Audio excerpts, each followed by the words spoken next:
We're going to continue our look at distributive property with two more examples, one involving distributing a negative number and the other distributing a variable.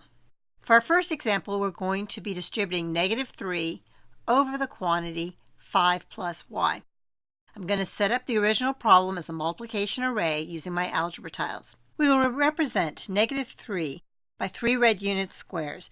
Remember, with algebra tiles, red always represents the negative of the number or variable.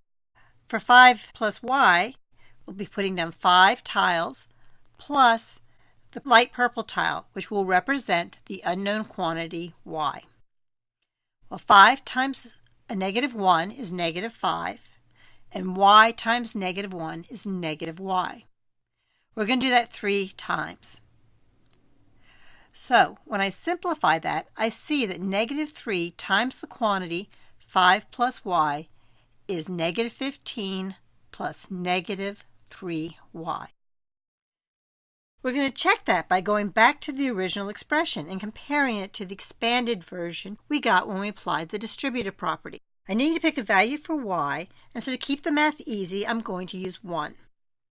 So -3 times the quantity 5 plus 1, or -3 times 6, which equals -18.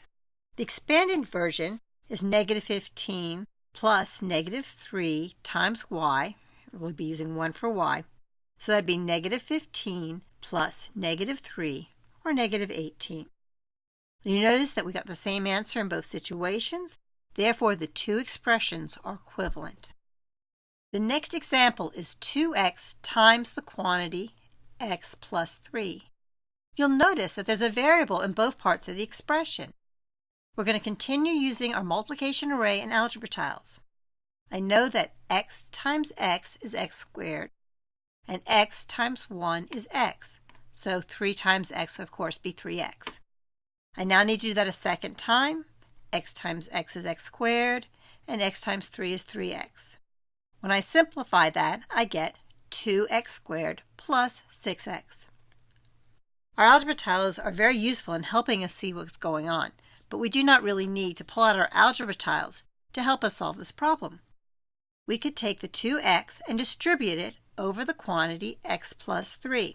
So that would be 2x times x, or 2x squared, and 2x times 3, which is 6x. Again, we end up with the final result of 2x squared plus 6x. Again, we're going to check that by going back to the original expression and comparing that to the expanded form we just got with the distributive property. I need to pick a value for x, and in this case I'm going to use 2, and I'll substitute 2 for everywhere I see an x. So that becomes 2 times 2 times the quantity 2 plus 3, giving us 4 times 5, or 20.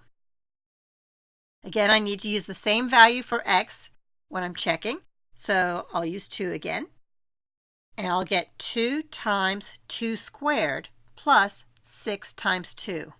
When I'm simplifying, I need to make sure I'm applying the order of operation rules. So I'm going to start with the exponent. 2 squared is 4. Then I'm going to do my multiplication. 4 times 2 is 8, 6 times 2 is 12. And then finally I will add. 8 plus 12 is 20.